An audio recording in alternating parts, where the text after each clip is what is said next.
Hello and welcome to another Wednesday edition of the Wisco Fanatics Show. I'm starting on my own today. Jake will be joining me in a few minutes.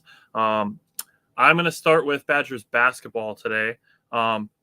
If you wanted to see us talk about the Packers, we did that show last night with Simon and Bryant. That show was a pretty good show once I got my internet issues figured out. Hopefully that's not a problem today.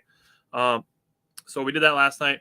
Also, real quick, if anybody is going to the Packer game tomorrow night, Jake and I will be there. So if you want to come see us, say hi. Jake and I will be there tomorrow night as well. So I'm going to jump in with Badger basketball. I'm going to start with the Stanford game last Friday. That was the Brew City Battle. I think it was cool seeing basketball played at Miller Park, seeing it played at a baseball stadium. I will admit it's not as cool as seeing basketball played on an aircraft carrier. That's just like one of the coolest things I've ever seen.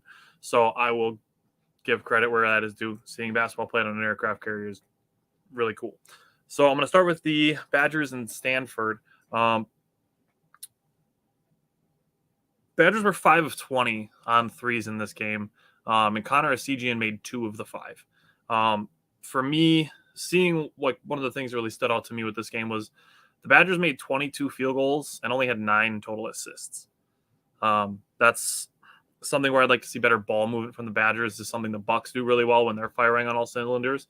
The ball is moving around really well. I'd like to see a little bit more of that from the Badgers.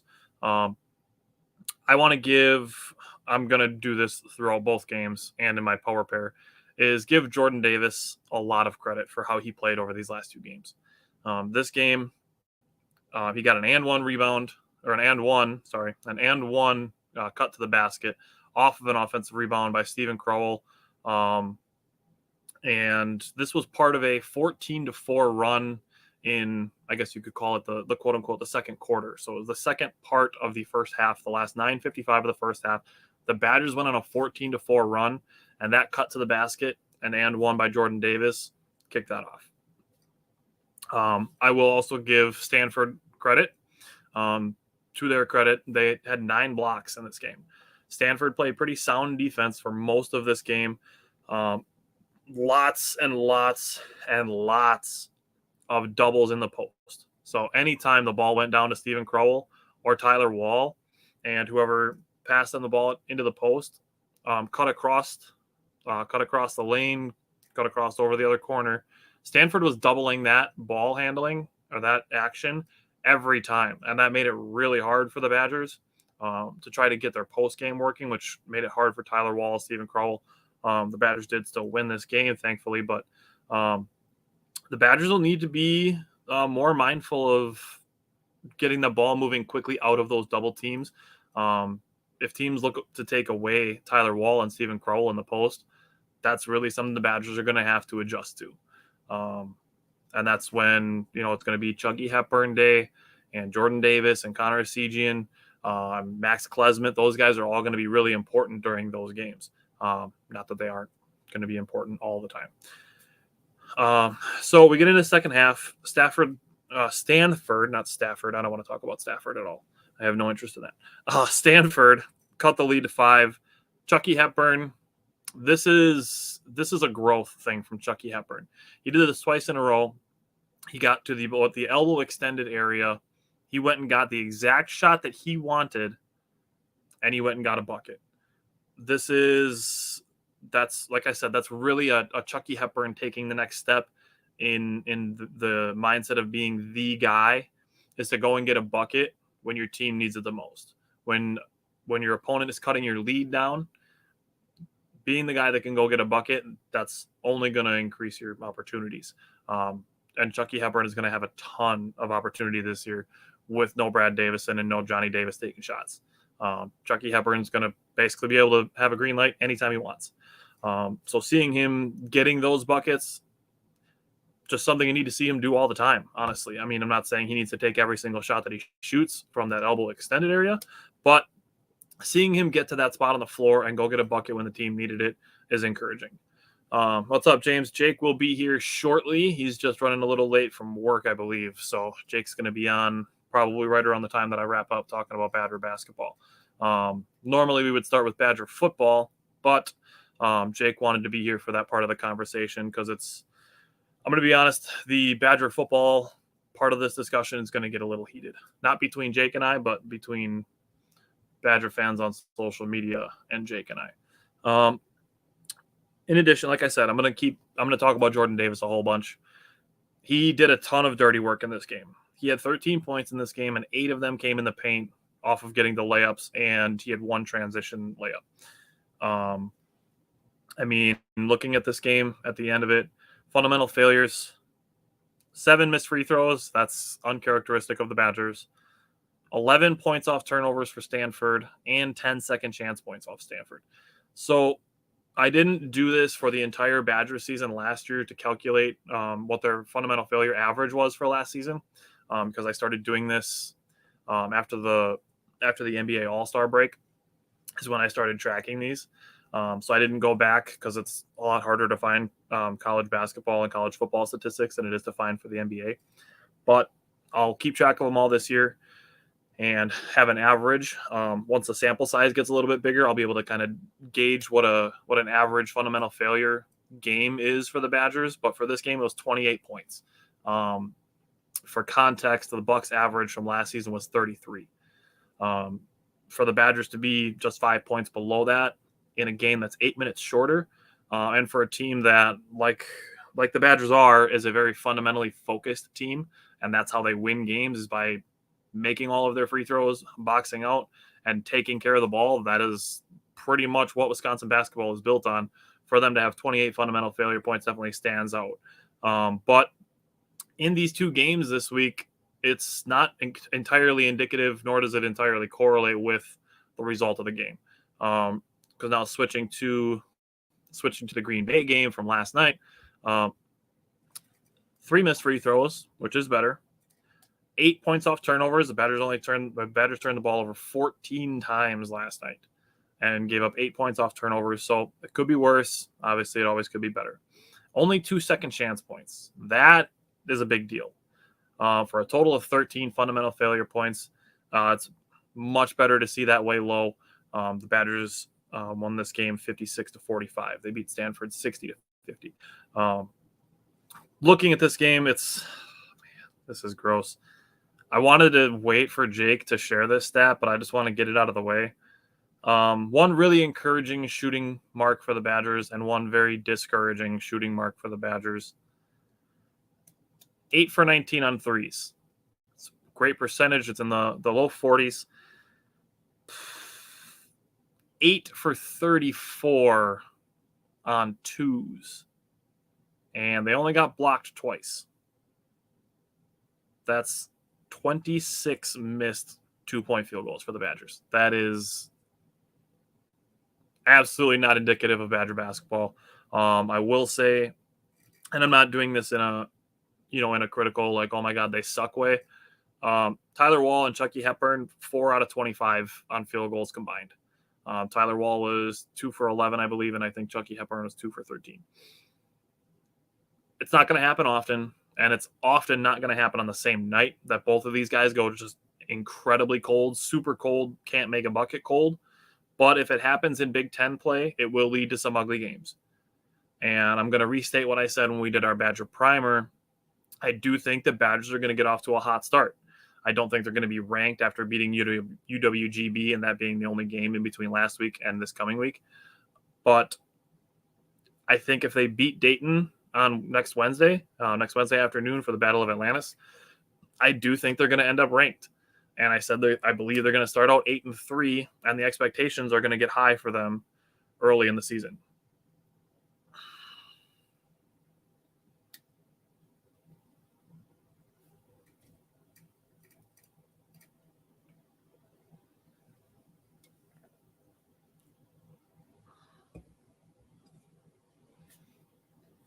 Okay.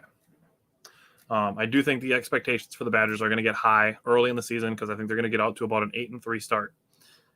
After that, their schedule gets very, very difficult in, I think it's December and January.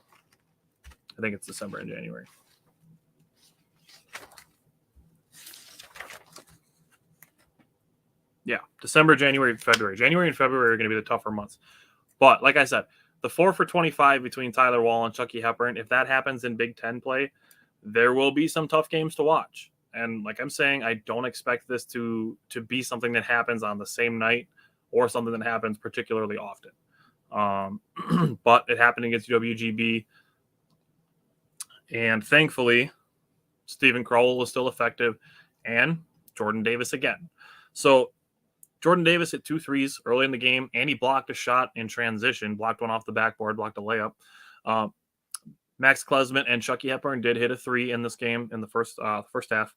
Max Klesmit threw a beautiful alley-oop to Marcus Ilver. It's cool to see him get some playing time.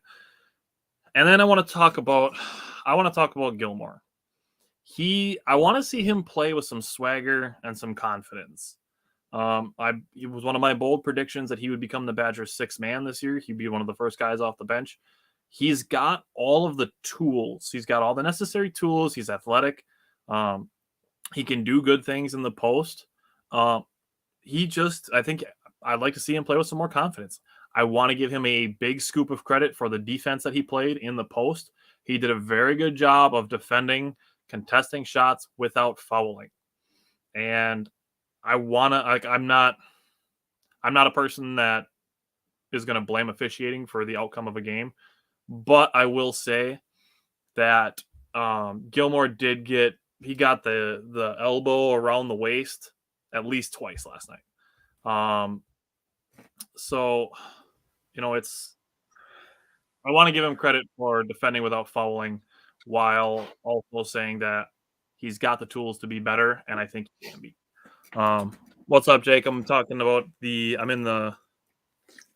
about done with the first half of the Badgers and Green Bay game from last night. So that's where I'm at.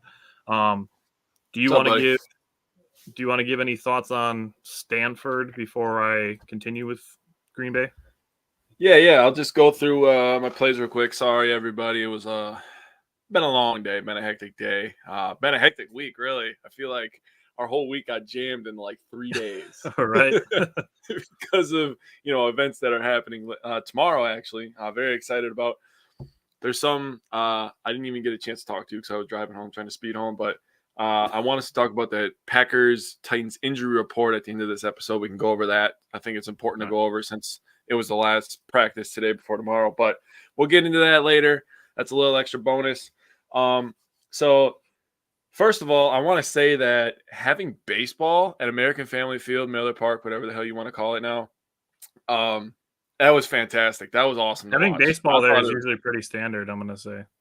Yeah, I thought that was fantastic. I definitely think that they showed the NCAA that they have the ability to host some games. You mean basketball, bud? Yeah. Oh, sorry. Jesus Christ. Dude, you didn't even notice when I said it back to you. It's been a long, crazy day. Me and Jake had play baseball there. He said, me and Jake had a fun debate a couple days ago. No, James, we did not. And as soon as we talk Bucks, I'm going to bring you into this. So stick around. I'm going to bring up what you said because it was crazy, man. You were talking crazy. So Justin caught it. Yes. Justin, sorry, man. Baseball, very standard at American Family Field. We're going to talk basketball, okay?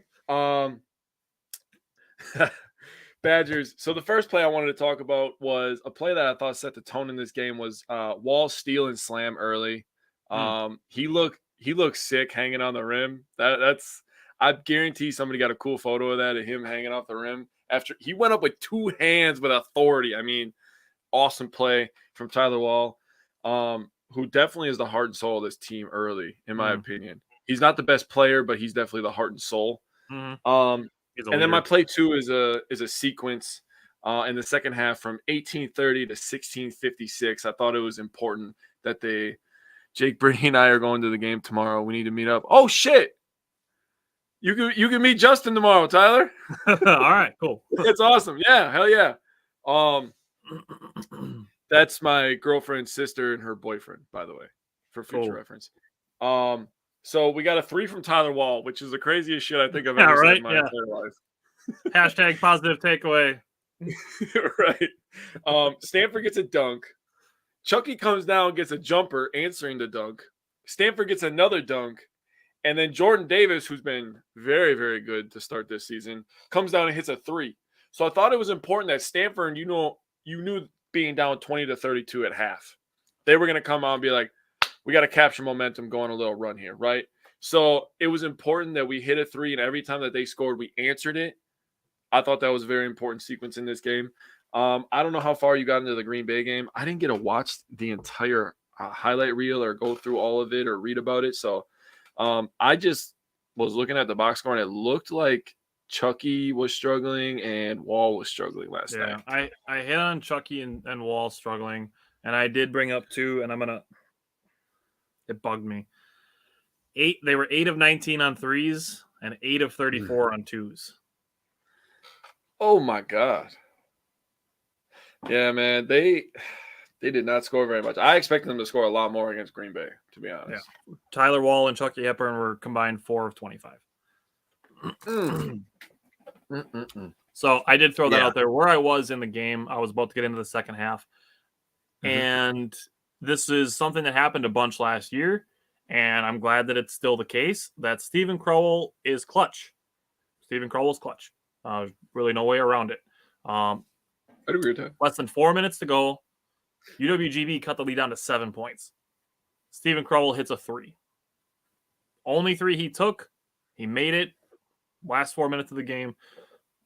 Next possession down. Gets a missed shot. I don't remember who missed the shot, but Stephen Crowell gets the offensive rebound.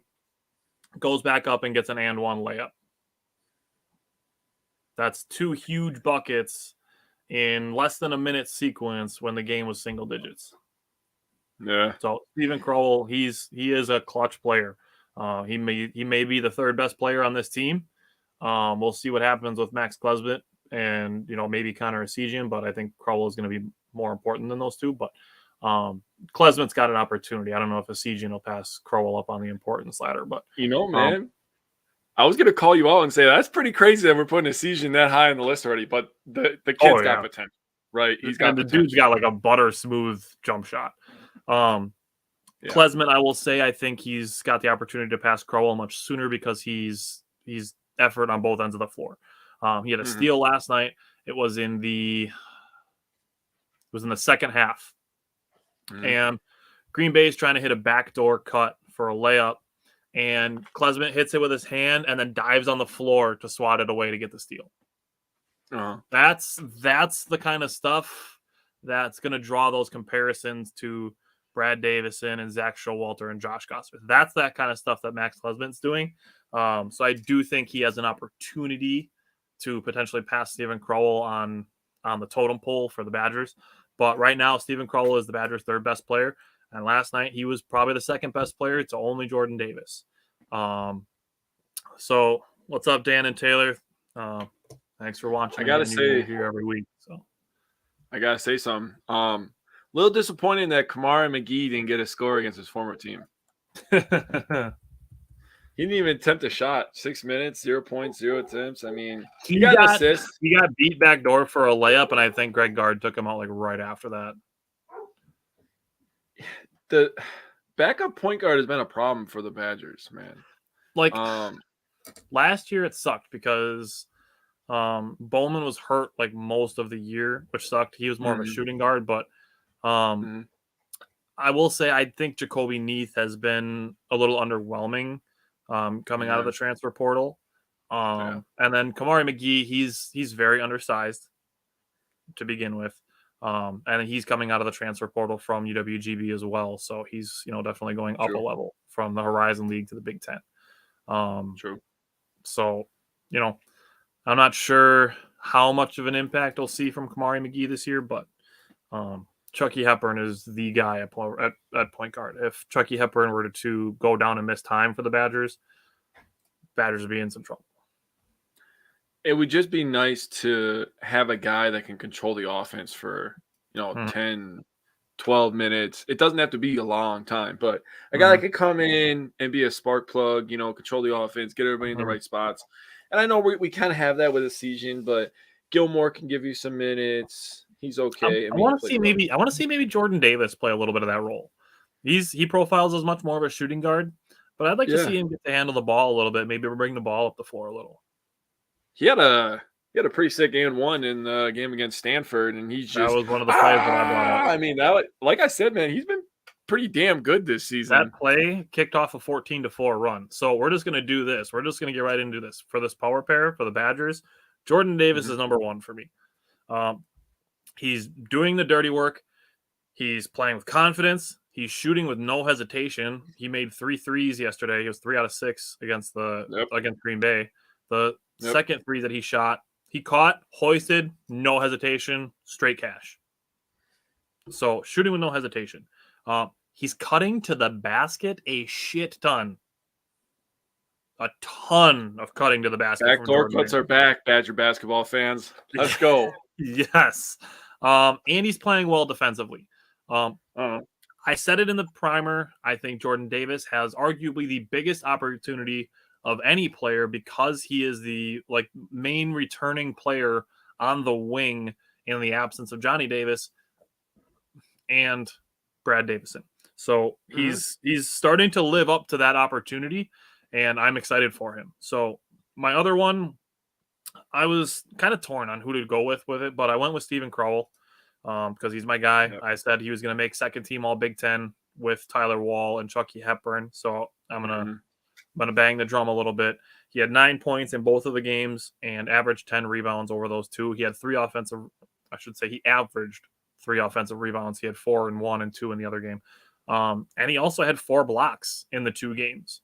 So if he can establish a little bit of a rim protection presence, that's just another, we're looking at Baby Lopez with Stephen Crowell. Oh my God, you freaking stole it, you bastard. You bastard. I was going to call him Baby Lopez because he just lumbers up the floor. He hits an occasional three-pointer that, is massive. For some reason, they always make it, right? And then if he, like you said, if he can establish himself as a shot blocker, I had the same too. I was on the Jordan Davis train this week after watching the Stanford game and seeing how he did in the Green Bay game, and then obviously that Wall and Chucky struggled in the Green Bay game, so they weren't going to be on the power pair playing 2 games. But the other most consistent player, I'm just going to call him Baby Lopez from now on. So that's his name now. Baby Lopez. He was good, man. I mean, almost a double-double in both games. Like you said, he's blocking shots. So, I mean, I will take that. If he's going to give me 9 points, 11 rebounds, and block a couple shots, I will take that every single game. Every game. Literally every game. Yep. Yes. All right. So, Badgers next. Badgers don't play again until next Wednesday. Yeah, so we got to wait a while to get another Badger game. They play at 1:30 on next Wednesday against Dayton. That's their first ranked opponent this year.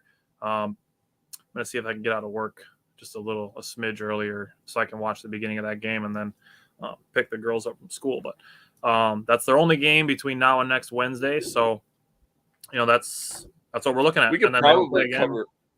We could probably still cover that game. We could probably still cover that game. I could probably listen to it while I'm at work, and if you get out early, that would be I figured we would. So yeah, and then after that, they don't play again because of Thanksgiving weekend. They don't play again until the following Tuesday against Wake Forest. So between the next 2 shows, we only got 2 games. So it'll be a little quiet on Badger basketball for the next 2 weeks, but hopefully they're still undefeated when we're talking about those. It'd be nice if they beat Dayton, right? We're gonna get into some weird stuff here, but if they beat Dayton, if they can get ranked, that would be nice to have a Wisconsin college team ranked. I mean, outside of volleyball, which we're really good at, and everybody talks about them now for a certain thing. But yeah, I don't know what that is. They're a good volleyball team. They are actually a really good volleyball team. I think they're ranked number 2, if I'm not mistaken. I could not tell you. I'll say my dad and Angie probably know, but do they actually pay? Do they pay close attention to it? Yeah, my dad's wife Angie is a big volleyball person. So, all right. Is there anything else you want to say about Badger basketball? Nah, man. Let's get this pain over with. I'm ready though. All right. Are we recapping or are we opening the can of worms first? I say we recap before we open the can of worms so people know why we're opening the can of worms. The can of worms is going to burst when it gets open. I'm just going to tell you now. I'm ready for it. Spoiler alert for everybody watching and listening. In the next 10, 15 minutes, there will probably be a profanity-laden rant. Apologies in advance. All right, let's start with the offense. What did you see from the Badgers offense that stood out to you in this game? The thing that I saw, if I'm being completely honest, I mean, they were sloppy. Obviously, the couple of interceptions, all the turnovers in general. Yeah. I feel like we didn't take advantage of opportunities that were there. So we weren't very opportunistic. We run a lot of out routes. There's nothing wrong with that. We run some flags. We run straight outs. I mean, there's a lot of stuff that we run, but we don't run enough over the middle. And I was, messing around on my social media apps, and people are breaking down the game, and they're just showing me these wide open gaps in the middle of the field. Nobody within 10 yards of the middle of the field. And it's like, we have nobody running over there. Can I propose a thought process? You know what would be really good to have for that? I mean, a tight end. A tight end, yeah. Yeah. But even still, we were running them on out routes. We didn't establish the run. I mean, we averaged 1.6 yards per rush. That is absolutely unacceptable when you have a 6'2", 250-pound running back. And you have a bunch of maulers up front. And I was actually having a conversation with one of my family members. They were telling me they think the Badgers need to recruit differently on the offensive line. And I was like, what do you think? And he said, well, we always get these big maulers. We always get these big 6'5", 6'8" guys, and they're 330 pounds. And yeah, that's great for running straight forward. But when you look at Ohio State's and you look at Alabama's and you see all their athletic linemen pulling out in front, I was like, but do you think that we're on the same recruiting level as Ohio State and Alabama? Like, I understand that it hurts to say that, but we're not on that level. We're not getting all these five-star guys. This is really something that people have to keep in mind. This is not just plug and play. These are still academic institutions on top of this. True. So that's a factor. And when we get into the can of worms we're going to open, I'm going to bring this up as well. So put a pin in the recruiting thing because I'm going to come back to it. Okay. Well, that was just a conversation I had after the Iowa game. A Wisconsin team that only held the ball for 26 minutes and 23 seconds. You just know that that's bad news. I mean, and I know their offense was horrible. Our defense was amazing. And we lost this game by 14 points. That is just ridiculous. I mean, obviously we gifted them 7 points with the pick six. Right. I don't even remember that guy's name. I was so traumatized by that number 3 from Iowa that I was like, I do not want to ever see that guy. What was his name? DeJean. Oh, my God. He owned that entire game. The entire game was owned. Every pass we threw, for some reason, was towards him. The punt returning, everything. That guy was owning the game. He was winning the field position battle by himself for Iowa. And, it sucked. That game sucked. Plain and simple. What do you got? So, 2 things. One, I was really surprised they didn't try any end arounds with Skylar Bell. True. That really stood out to me. They ran 3 of them against Maryland, and he had 52 yards on those 3 end arounds. That's an average of 17 and decimals. It's an average of 17 yards a run on those 3 end arounds that Skylar Bell had against Maryland. And in a game where we're struggling to run the ball, why aren't we trying some end arounds? Like, they've been successful, and we're having trouble running the ball. That stood out to me that they didn't do that. The other thing that stood out to me is you kind of touched on it a little bit with the offensive line, and I want to relate it to Graham Mertz because not only did the Badgers struggle to run the ball, they struggled to protect Graham Mertz, and then obviously Graham Mertz didn't have his best game and threw some errant passes and just missed the spot on a lot of throws. What I will say is that I don't think that there is a single coincidence that the offensive line's worst games correlate with Graham Mertz's worst games. Now,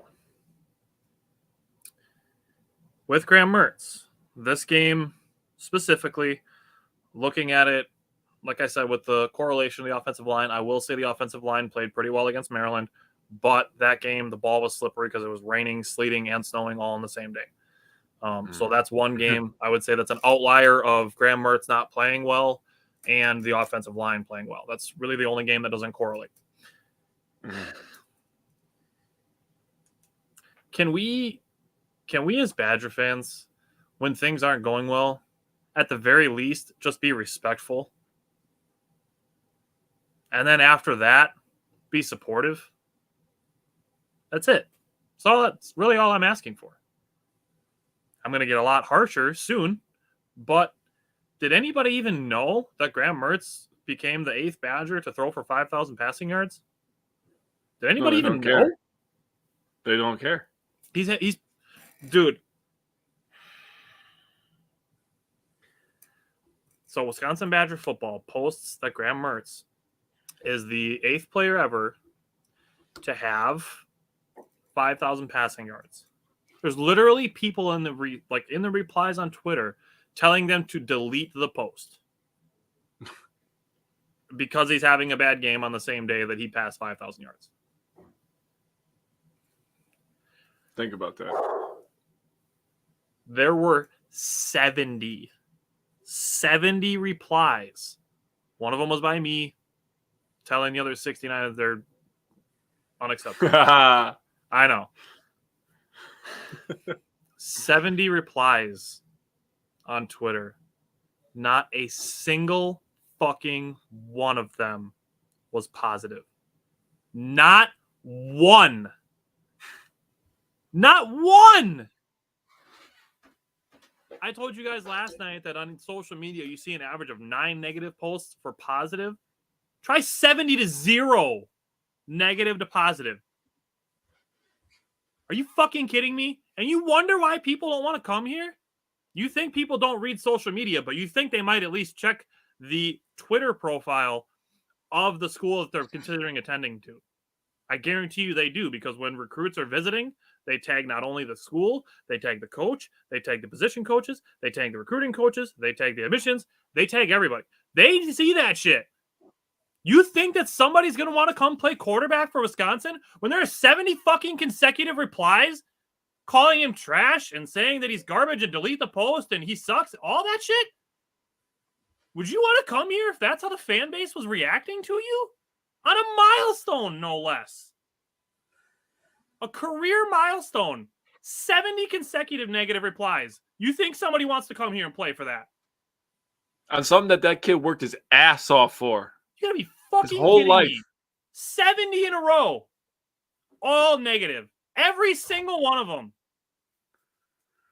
Fucking disgusting. Absolute disgusting. garbage. If you're a Badger fan and you're on Twitter, you should be ashamed of every single fucking person in that comment section. I know I am. Absolutely disgusted. Seeing people calling him the worst quarterback in football ever. Shit like that. Just absolute garbage. Not even true. It's just like, do you have a personal thing against him? Are you biased, or are you just stupid? Like, So, just tell me he stole your girlfriend, bro. Just tell me he stole your girlfriend. It's fine. It's okay. And you'll get over it. There's a lot of other girls out there, man. You see 5-star recruit and you're automatically thinking we need to win a national championship. And you put that expectation that's another on thing. him. Didn't adjust your expectations at all, which it's fine to do. You can adjust expectations. Nobody's going to call you a backpedaler for making a realistic adjustment to your expectations. The fact that people are so negative towards Graham Mertz, the way that they are, it's disgusting. And it's not even true. People are saying he's the worst quarterback in college football. He's not even the worst quarterback in the Big Ten. He's actually in the top half. Bro, he has the second most passing touchdowns in the Big Ten this year. The second most. I got all of the stats. I have all of them. He has the second most. It's fucking stupid. But Josh, listen to this. I don't give a fuck about all the other teams. I give a fuck about the Wisconsin Badgers. I give a fuck about fans of my fucking team. Yep. because every time I want to talk about my fucking team, I got some asshole over there being his normal asshole self. Yep. And then when I want to have a conversation, they think that I'm an asshole like that asshole. Well, I'm not an asshole like him. Or you try, like I said, you try to be positive on one of these things. Well, your head's in the clouds. You're not being realistic. Yeah. It's sunshines and rainbows. Yup, guess we should just settle for mediocrity. Nobody's saying any of that. But as a fan base, that's not our job. You want it to be your job? Get a degree for it. Go be a recruiting expert at Wisconsin. Then you can talk shit. As a fan, our job is to support the team no matter what. Jake and I are trying to do it from a positive mindset and a positive point of view. But that's our job as fans, is to cheer no matter what. All right. Just open the fucking can of worms. I'm ready now. My face is getting hot now. I'm ready now. Dude, the Twitter replies to Wisconsin posting that he was the 8th to 5,000 yards that set me off. So listen to this. You mentioned that he's second Big Ten for touchdowns. Mm-hmm. The Badgers are number 115 in the country in passes per game. 115th in the country. He's second in the Big Ten in passing touchdowns. Taylor said he's going for programming so he can hack and delete the shitty comments. Taylor, you might become useful to us in the future, bud. Yeah, I can make a bunch of bot accounts that can go on Twitter and ratio people that are negative. They are 11th in the Big Ten in passing attempts per game. Wow. They are 9th in yards, and he's tied for second in touchdowns. Yep. The Badgers have also given up the third most sacks in the Big Ten.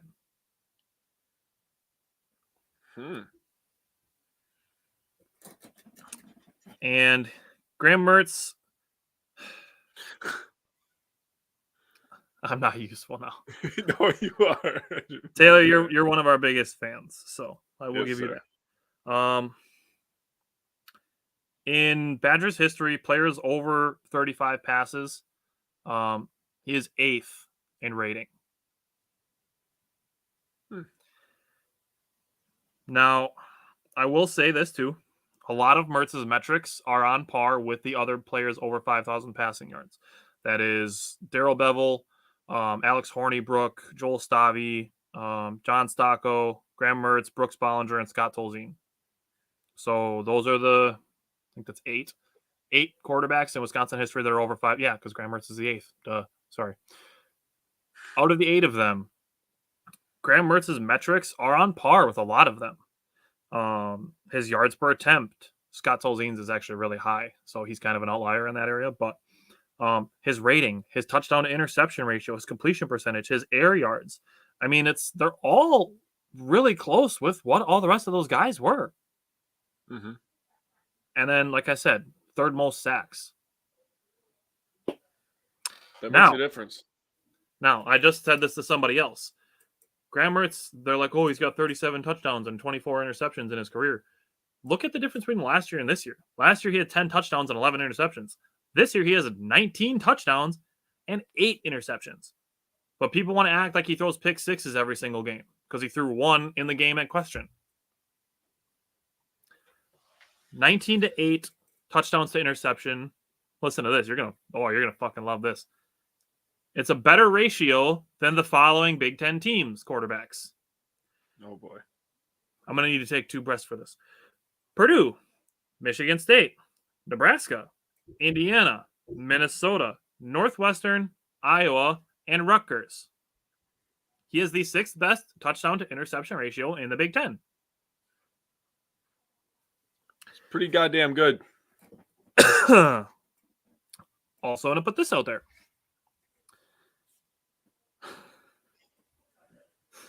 Okay. If Graham Mertz plays this year and next year, he would finish with 48 total games. Mm-hmm. Brooks Bollinger played 46. Graham Mertz is at 32. Scott Tolzien played 29. Like I said, he's kind of the outlier. John Stocco played 39. Joel Stavi played 44. Hornibrook played 40. And Darrell Bevel played 45. Realistically, looking at it, if he were to play this year and next year as the starter, he's probably going to finish third all time in yards for Badgers based on his per game. I mean, and all he did in his time, if we're going into the future here, all he did in his time is just fucking throw touchdowns, give all he has off the field to try to win games, and then he's just getting shit on. Like, imagine that you try your best at work and it's not good enough. And for 3 straight years, you have 70 people saying that you're fucking garbage. Imagine that. Once a week, you have 70 people calling you garbage. It's not going to bother me. I'll tell you what.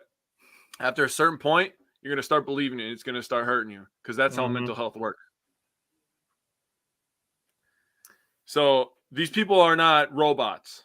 They're people like me and you. Yes. And they read that shit, and that shit hurts just like it hurts me and you. So it literally takes less time to just be nice. Like you could have saw that post and be like, oh, that's cool. Congratulations. The kid worked his ass off for that. And then moved on with your life. But instead you decided to be a jackass. Yeah. Like, why? If he plays even 40 games, he would be at number 4 in yards. Think about that. Top 5 in yards. I'm expecting them to win against Nebraska to be bowl eligible.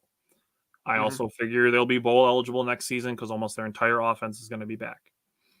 So I'm essentially saying that Graham Mertz is going to play another 14 games to put him at 46. Well, it would be plus the 2 this year. So 16 games. If he plays 16 games, he's going to finish top 3 in yards in Wisconsin. He's already got 37 touchdowns, which I pulled it up so I can look it up. But currently 37 touchdowns, 24 interceptions. That's a better touchdown to interception ratio than, it's a pretty on par with all those guys. Like I said, he's on par with a lot of these things. So touchdowns, he's currently 6th. He needs 2 to pass Brooks Bollinger. He needs 10 to tie Stocco and Hornibrook, 11 to tie Stavi, and he needs 22 touchdowns to tie Darrell Bevel for the most in Wisconsin Badgers history. Every time you say Joel Stavi, I just go back to thinking about him. Joel Stavi. I mean, what a so quarterback. We're literally looking at if, like, Graham Mertz, like I said, you and I have agreed on this, that he has made a big improvement from last year to this year. Massive 100% improvement. Yeah. But he has probably his worst game of the season against Iowa, which is a good defense, by the way, which people continue to leave out of the conversation. Yeah. And right away, people are just back to the extreme that he's not better than anybody in the country at playing quarterback or throwing a football. It's such an extreme that it's just unnecessary. It's just like, tell me you don't watch other teams without telling me. Like, do they watch any other team other than Wisconsin? You can find the stats as easily as I did, because you can go to the Big Ten website and you can pull up the statistics and you can see that he's got more touchdowns and a better touchdown to interception ratio than the other 8 teams that I already mentioned. You can go to College Football Reference and find that he is among all of the guys ahead of him in yards and better, quarterbacks in Wisconsin history in all of these categories. You can do the math for yourself. I did, and his touchdown to interception ratio is really close to a lot of these guys. He's better than some of them.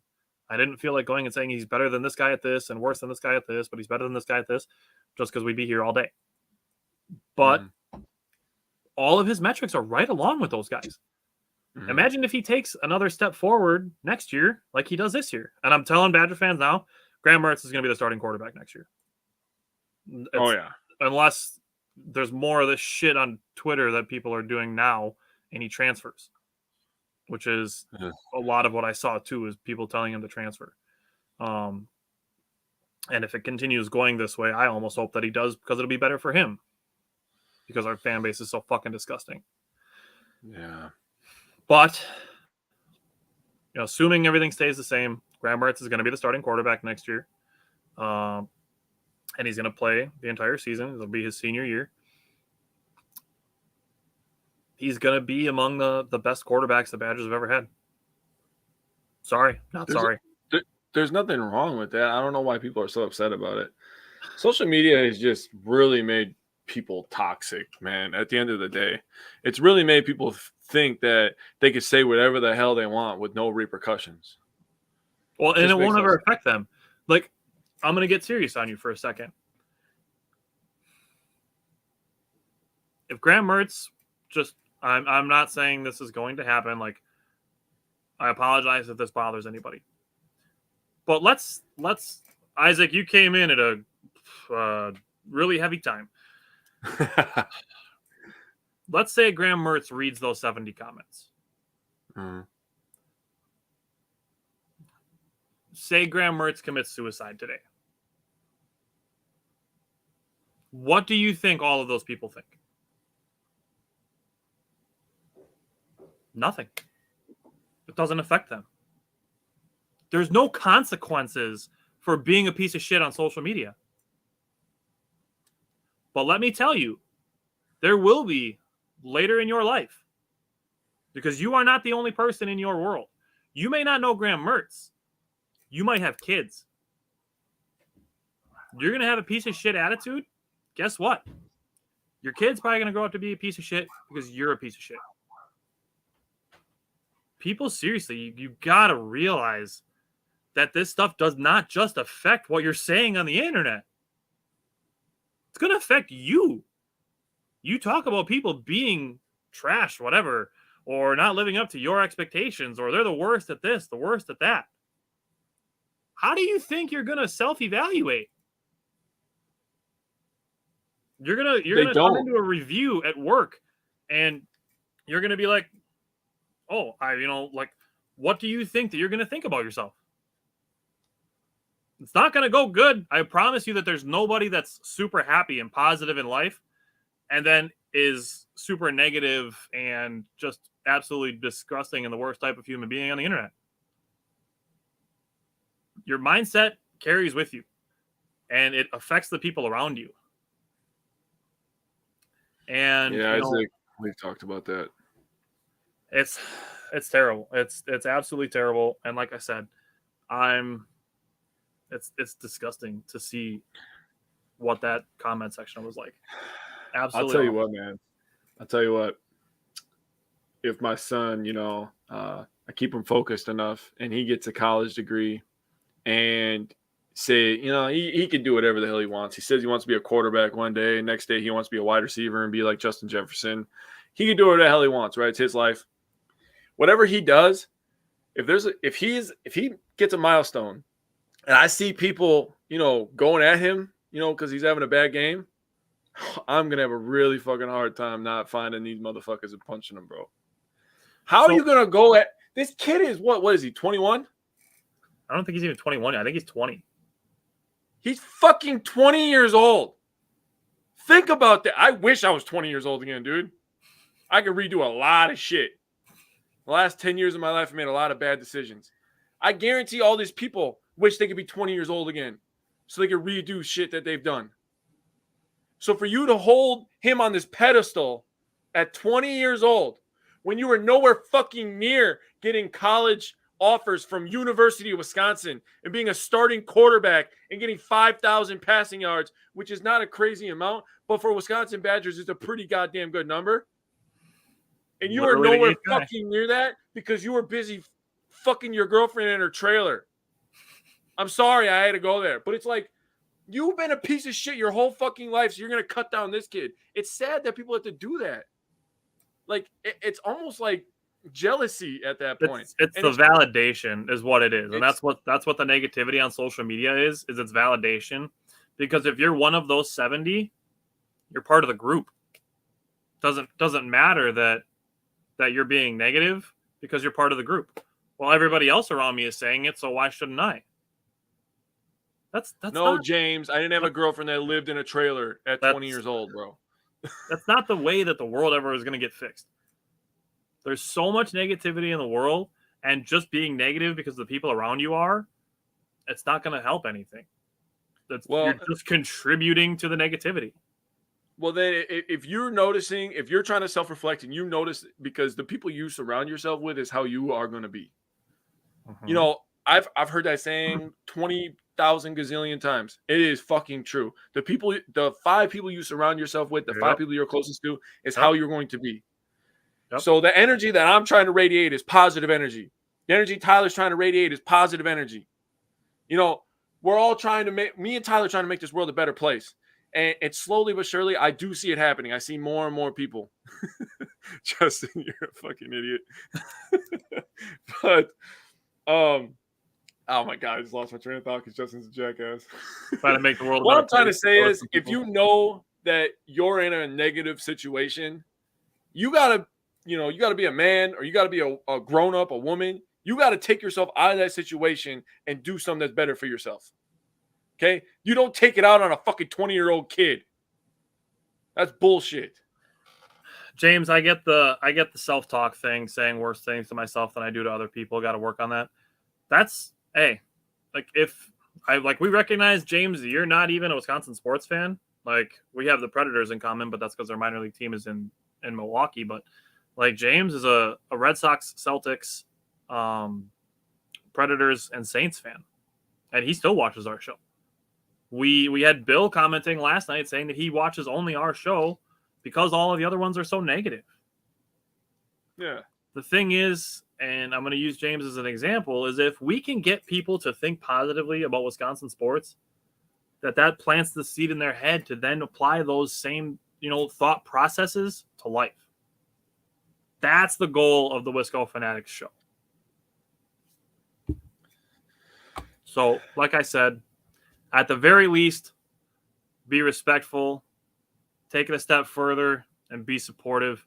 Graham Mertz hit a career milestone during the day. He was having a bad game, 1 game out of 32, when all those 32 combined for this milestone, but you're singling out the 1 to not celebrate the rest of the 31. And all the hours he puts in during the off season, and he was reaching out to the coaches, before the season and trying to learn the offense. It's like, Not a he's single putting in more. congratulations. Not one. Not one. What a bunch of assholes.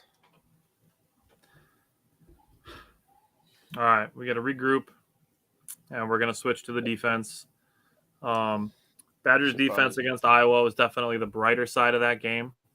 Like I said, on the subject of defense, Iowa's is good.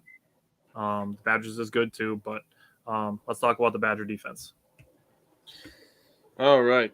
So I'm going to have to plug in my headphones. My daughter's taking a bath now. But Badger defense, they were fantastic. We had, 2 of my 3 stars are Badger defenders, right? We're going to get into the stars in a little bit. They had 146 total yards, bro. Yep. Total yards. They had 94 passing yards. Isaac Braylon Allen's not talking to other coaches. Yeah, he's not leaving anymore. He's not talking to other coaches. If coaches are talking to him right now, it's a really good way to get yourself disqualified from ever making a playoff. Yeah, literally all he did was follow them on Twitter.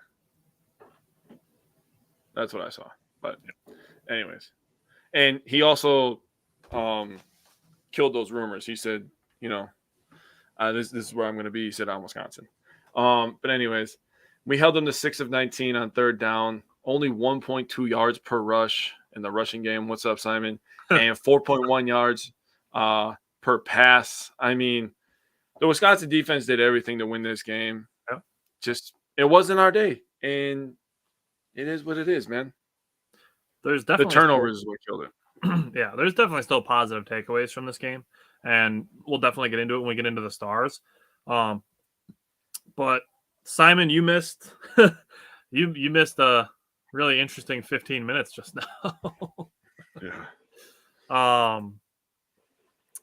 You kind of hit on a bunch of the things already. What I will say, a couple things that stood out. The Badgers did have 6 sacks, so there's that. Mm-hmm. 2 things that I will give credit to Iowa for.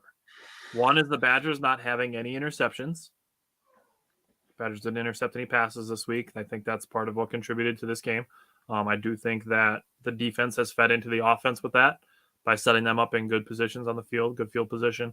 Simon, we went on a 15-minute rant about Badger fans being terrible people. To be honest, it's nothing new. They're just shitty people talking shit over the internet because they think they're tough. Nothing new. And then the other thing I want to give Iowa credit for, only 3 penalties from Iowa. Mm-hmm. So outside of that, that's stay tuned to Wisco Fanatics every Wednesday. That's what we're doing. I agree with that. We echo that message. With that said, give me your 3 stars. I have a feeling we're going to have some overlap, but I guarantee we're going to have some overlap. Do you have 2 defensive players? I have essentially 4 defensive players. I have 3 stars, an honorable mention, and then my underrated performer. And honorable mention. This guy's going I had crazy. to throw an honorable mention in. So 4 out of my 5 goodness. things that I'm going to talk about here are defense. Okay. So my first one, and I only put him because I was dogging on. I only put him first because I was dogging on him a couple weeks ago. In Jogmeta, I think he played a really, really good game. Yes, he did. He had 11 total tackles, 7 solo, a sack, and 1.5 tackles for loss. He was my number 2. He should have been number 2 because my number 2 was Herbig, who is probably your number 1. Number 1. He had 8 total tackles, 7 solo, 3 sacks, 3 tackles for loss. He was a fucking man amongst boys in that first half. Nick Herbig was just an absolute unit. Like, looking at this past week, like, Nick Herbig owns Iowa, and Javon Carter owns the Oklahoma City Thunder. All right. That's pretty good. So then my next one, my third one, I picked Keontae Lewis. I think he played a pretty good game. 3 catches, 71 yards. He had the 51-yarder for 51-yarder, and he had a touchdown. So Keontae Lewis is pretty good. You want me to get my underrated performer again right away? Go for it. Okay. I was going to take your guy, CJ Getz, but I was like, he's in mine. That's Tyler's boy. So I put down Jordan Turner. 10 tackles, 8 solo. He had a sack and a tackle for loss. Dude, looking at these defensive stats, in the box score and stuff, it's ridiculous that we didn't win this game. We had a season's worth of tackles for loss in this game, bro. It was insane. Seriously, we had 12 tackles for loss in one fucking football game, and we lost by 14. That is insane. Yeah, I mean, as far as the defense goes, they lost by 7. If you want to think of it that way, true. Just 7 of the points were scored by Iowa's defense, but true. Jordan Turner was my honorable mention player. I did have Herbig. I had Anjamata. And then I had CJ Getz as my number 3. I've been talking about him for about 3 weeks now that I've been seeing his improvement. Yes. He's coming up more and more. He had 9 tackles in this game, and one of those 12 tackles for loss. Yes. 9 tackles as a D end. I will take that all day. Oh, 100%. And he's I'm really noticing him being better at setting the edge in the running game. Mm-hmm. And keeping contain on quarterbacks. Like I noticed that more in the Maryland game, keeping contain on Tagovailoa. That's big stuff for him to be stepping up in that way. So I wanted to get him in my stars to give him that credit because I've been seeing the progress in the last 3 weeks. And then for my underrated performer, I just put the wide receiver group as a whole. So you touched on Keontae Lewis. I also wanted to throw in Kimmeray DK, who had 4 for 46. And Skylar Bell, who also had 4 for 46. So, solid games from each of them collectively. And, that's pretty much where I'm at with this. So, So do you remember last night we were talking? We had the boys on, you were talking Packers football, and we talked about if we get out of the playoff hunt, there's still things to look forward to. Mm-hmm. And that's kind of the position we're in with the Badgers. I mean, they're still going to get a bowl game. It's not going to be a good one. But these are building blocks that could go into next year with a lot of these young guys that are getting a lot of playing time, like a CJ. Not a single senior on the starting offense. Yeah, I mean the entire offense could come back and have that camaraderie, be ready to roll, have all these tough times, all these tough losses, have all of that for a chip on their shoulder, right? We have all these guys on defense, these guys in new roles, because we lost players from last year's defense, which was amazing, right? And now some of these guys are making plays. Sadly, Sanborn is making plays for the Bears. And he started for them this week, so we actually got to give him some congratulations. Yeah, he had a crazy game last week. And then you got, damn it, now I forgot his name. Oh, Leo Chenal. He had a sack for the Chiefs in their game. I mean, we got ex-Badgers all over the place. I mean, Andrew Van Ginkel still starts for the Dolphins too. Yeah, I mean, Pittsburgh loves. I mean, I don't know if he's still there, but I miss Loudermilk. He's there. He's there. He's still there? Okay. He's still there. Yeah, I mean, there's just Badgers everywhere making plays. So you got to understand that these are building blocks going into next season. So I'm all for guys getting experience. We're being competitive. It's not like we're getting blown out every game. We're not losing every single game. It is what it is, man. They're currently 3-2 under Jim Leonard. Could easily be 4-1. That Michigan State game could have gone either way. And I will still say to this day, even though the Badgers lost, that was a fantastic football game. 100%. Bottom line. And Michigan State just made the plays at the most critical times, and they won that game. That could have been the Badgers aside from one fumble, one very uncharacteristic fumble. That could have been the Badgers. The Badgers could be 4-1 under Jim Leonard. They're 3-2. Which is obviously better than their 2-3 record that they had with Paul Chryst. And it's still nothing but negativity. We can be better, Badger fans. Shocking. So let's get into the Nebraska game. Looking for, pretty much Nebraska's coming in 3-7. They're on a 4-game losing streak. What are you looking for from the Badgers offense against Nebraska's defense? This Nebraska defense is far, far away from the black shirts. Holy shit. They are, every week when we're going to do these, our offense versus their defense and our defense versus their offense, I try to look for what's the biggest weakness and how can we take advantage of that, right? That's what goes through my brain. When I look at their defense, I'm like, how the fuck do we not take advantage of this defense? You know what I'm saying, dude? They're bad everywhere. They give up 438 fucking yards. That is a lot of yards. That is a fucking average, bro. That is an average. Are you fucking kidding me? 438 is your average.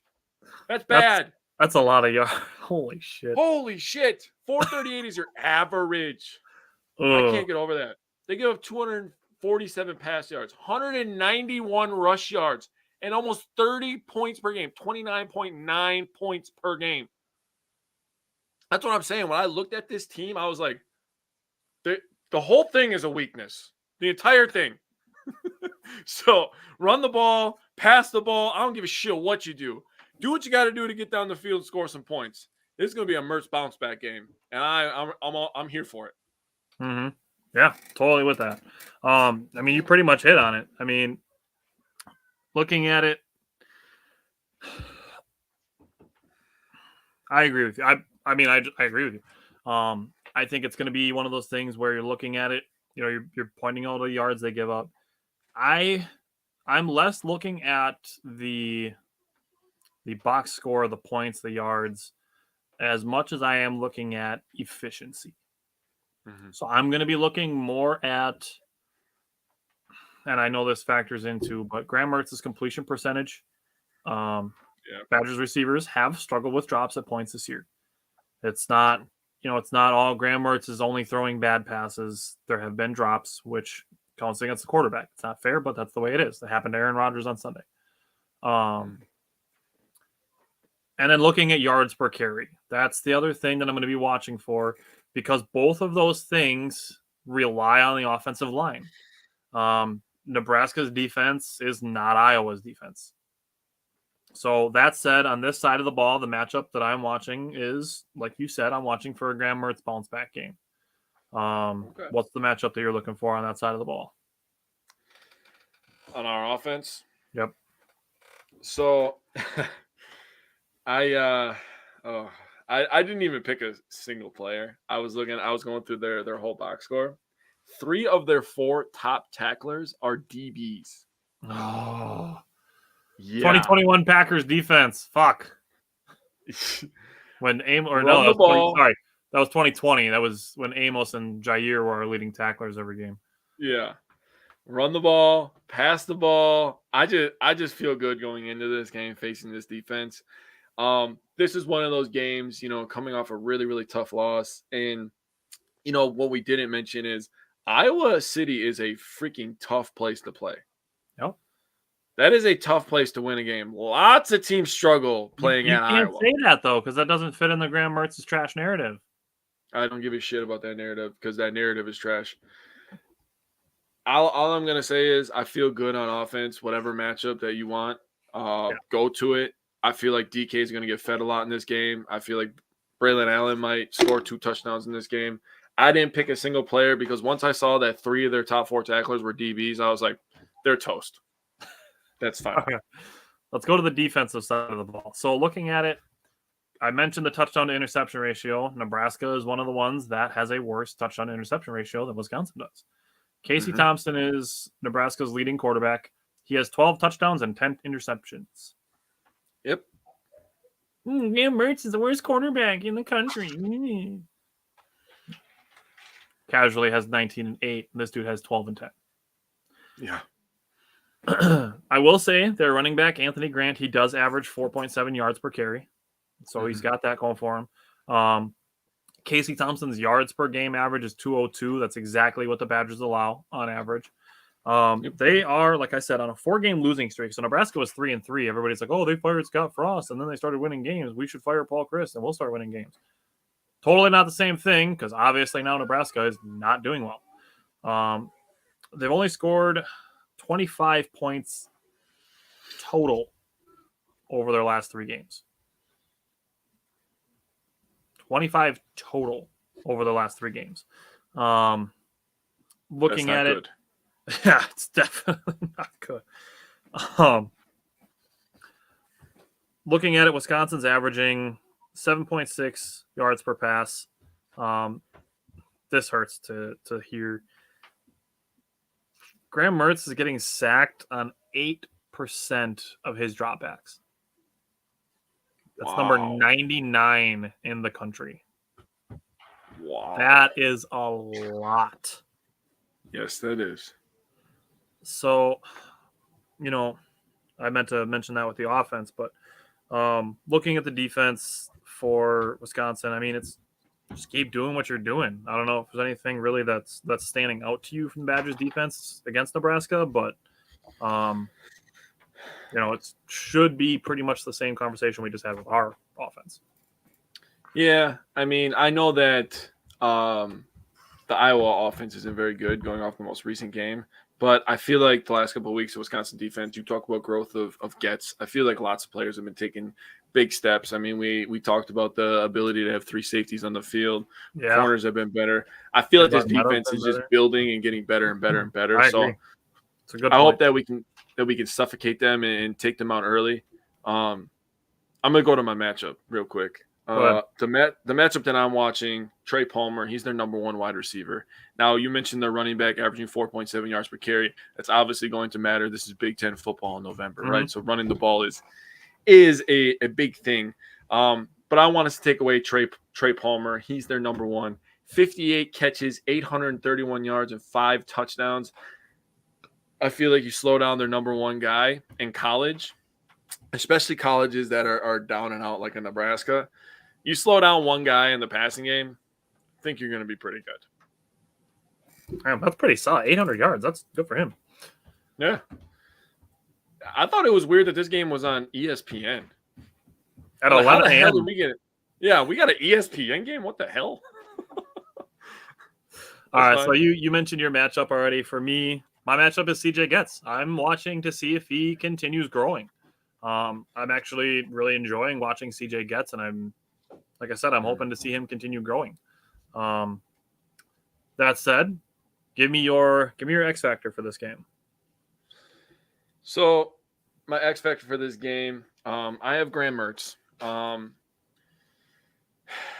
I am really, really trying to hold myself back from going on another rant, but I just want him to succeed so bad. Obviously, it's important for your quarterback to be good, but I cheer for this kid almost almost because others don't. You know what I mean?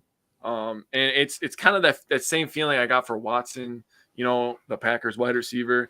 You know, you see all these people just being trash cans, and it's just like, that's it. Now I'm cheering for him because you guys are assholes. You know, like, why you got to tear this kid down? It's almost like wanting to spite people that are negative. Yeah. Like you said a bunch of negative shit. And it's the reason, like, it's the exact reason why we posted today that David Bakhtiari has been one of the best left tackles in the NFL. Mm-hmm. And we put the David Bakhtiari apology form on there. That's just like, yeah, we know you're negative. Admit it. Exactly. So, you know, like, admit you were wrong. Yeah, we've had some people commenting and being like, well, what are you calling out people for being negative for? Isn't that go against your motto? It's like, no, we're calling out people for being negative. That's because we want it here to do, because we're promoting positivity. We have to meet with at least equal force of what the negative people are doing if we want to make an impact. So yeah, we're gonna call it out when we see it. And it's to your point, you know, you're bringing up Mertz and Watson, saying you want to see them succeed because others don't. It's like an underdog mentality kind of thing. Is the way that I see it. I agree with you. Sorry, I'm telling my family to be quiet because they're being so loud upstairs. It's ridiculous. All right, my X factor is offensive line. Like I said, I don't think it's a coincidence that the offensive line didn't play well last week, and we couldn't run the ball or pass the ball. So for me, I'm looking for a bounce back game, not only from Graham Mertz and Braylon Allen, but also from the offensive line, and that's where it starts. So what is your key to victory? You want my key to victory? Yep. Okay, so my key to victory is score early, score often. I feel like this is going to be one of those games where if we can get on the scoreboard early, get them off the field immediately, we can take control of this thing and all systems rolling. So I think it's interesting. I don't think it's going to be a factor this week, but Chez Mellusi is returned to practice. I don't think there's really a chance that he plays this week. I haven't heard any indications that he's going to. But the fact that he's practicing means that he's potentially back for the final against the finale against Minnesota. Would be a nice boost to have. For me, the key to victory is winning the turnover battle. So we talked about it last, with the Iowa game. We talked about the interceptions, and the Badgers not having an interception defensively. So I'm looking for the Badgers to get back to their ways of turning the ball over, and seeing if John Torchio can get an interception. Maybe like you said with your matchup that you're watching, maybe one of our corners can get an interception. It doesn't just have to be one of our safeties tracking the ball for an interception. So that's my key to victory. Give me your score prediction from the head. You want the weather report real quick? Oh, yeah, you got a weather report too. All right. Attaboy. Okay, so weather report, it's going to be 33 with a real feel of 19 degrees. Winds northwest at 15 miles per hour. So it'll be a little windy. And like I said, it's Big Ten football in November. So big boy stuff. Score prediction from the head is 38-13 Wisconsin. Ooh, that's close. I also have 13 for the head, but I have 24-13. I'm just looking for a modest bounce back. I'm not looking for a blowout. I just want to see, like I said, efficiency. That said, my score prediction from the heart reflects differently. Much more of a blowout, but my score prediction from the heart is 31-10. That's the scenario where I see the Badgers scoring 4 touchdowns, maybe 2 passing and 2 rushing for Braylon Allen, like you said. I do also see that with Nebraska's defense, this could be another Isaac Guerrero home run hitting touchdown game. But what is your score prediction from the heart? So one thing that I love is that we have the same score for Nebraska in both of them. So for the head, we both have 13. From the heart, we both have 10. But I have 45-10. 45-10. I would be very happy with that. Yeah, me too. I fully expect us to go in there pissed off and ready to whoop some ass. Yeah, that's fair. I just want to see conditions for people to be more positive.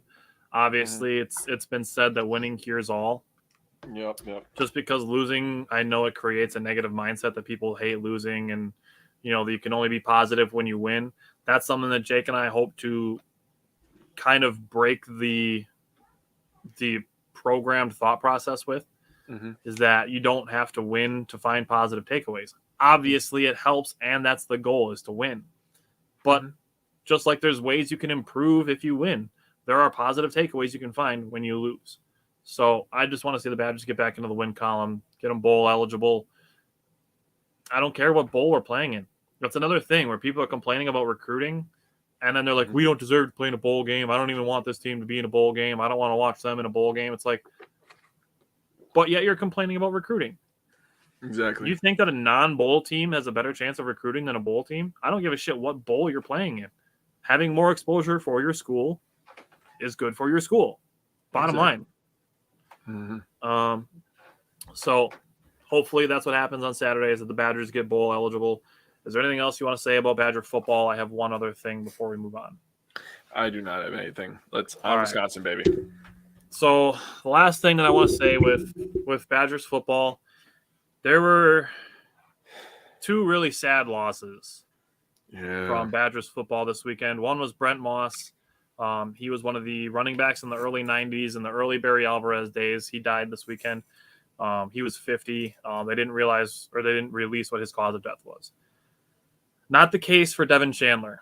Devin Chandler was part of a school shooting in Virginia this weekend. He transferred from Wisconsin to Virginia. He was killed in a school shooting in Virginia this weekend, and it's really sad. Obviously, it's sad when these things happen, but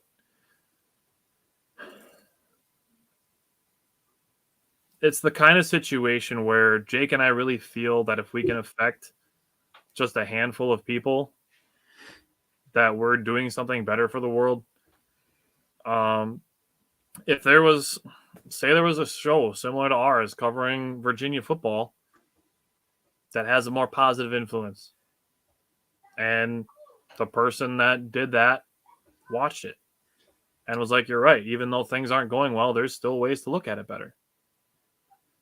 That's what we need to be for the people around us. I don't care whether it's sports. I don't care if you're interested in video games. Jake and I play video games. It's anything. You could have a book club and you can still be a more positive person. It doesn't matter what you do, but to be more positive for the people around you, it makes a difference. And it doesn't even have to be anything huge. Just smiling to people you pass on the street. Holding a door for somebody. It's so fucking simple to just be better to other people, to help. I'm not saying it's going to single-handedly stop gun violence, but just be decent people. It's not hard. That is terrible. Both those losses are terrible for the University of Wisconsin. I just want people to realize that, the stuff that you say, and Tyler's talked about this before about, being prideful in the stuff that you say. Imagine those people that said all that stuff about Mertz, and he's just in the wrong place in the wrong time, and he dies in a gun shooting incident. Are you going to feel good about how you talk? And we can switch that, and we can put that on the Christian Watson stuff. We talked about this a couple of times where his mom, had to literally point out about all the terrible comments people were saying about him. I mean, that's still somebody's son. Some of these college kids that have kids of their own, that's somebody's dad that they look forward. Every day when I get home from work, the first thing I see is we got my daughter a little trampoline, and I see her two little eyes because she barely gets over the window. That's the first thing I see. So no matter what shit I dealt with at work that day, it all goes away when I see that kid. That's what I look forward to every fucking day. That's somebody's dad. That's somebody's, brother, son. That's somebody's best friend. Just be better, man. This shit really starting to get to me. And I've been, training myself now for a while to not let this shit get to me. But when I see it affecting young kids, man, it's bullshit. Yeah. Moral of the story is just be better people. Yeah. All right, let's wrap it up. Some NBA basketball. Let's go back to last Wednesday. Bucks on Thunder. The thing that really stood out to me with this game was Brook Lopez. I'm going to get to Javon Carter, but he's going to be a conversation across all 3 games. Mm-hmm. This game specifically, for me, it's Brook Lopez.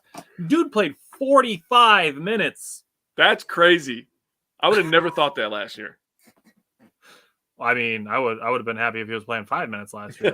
Right. But 45 minutes. Yeah. And late in that game, like the fourth quarter and both overtimes, he played through a shit ton of contact in the post and did not get any foul calls. I think he got 1 foul call out of like 7 isolations in the post in the end of the fourth quarter and overtimes. He did get the call at the end of the fourth, though. I'll say that. And that was a fair call. Yeah.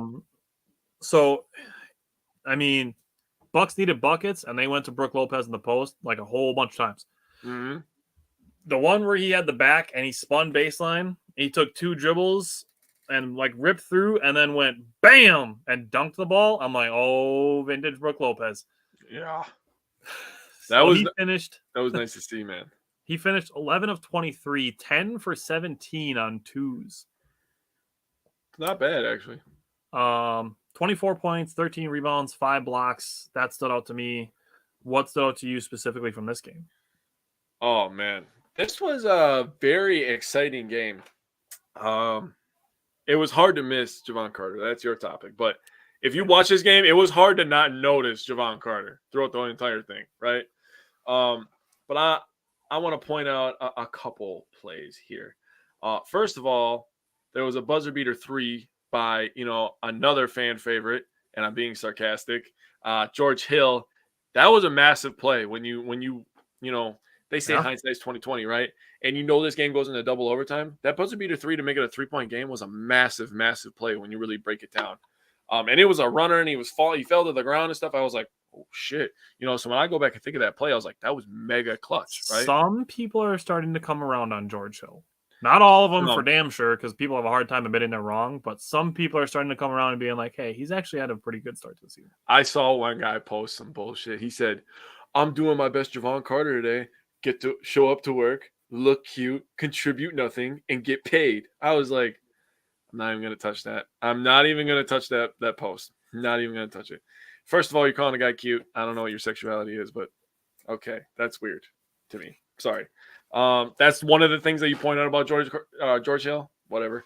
The other thing I want to point out is Grayson's 4 free throws at the end of this one, because one of them, his 4th one, and I texted it to you. I was like, bro, he just waved goodbye to the crowd. He shoots it. No hesitation, just right after as it's sinking through the hoop. I'm like, he's cold-blooded for that.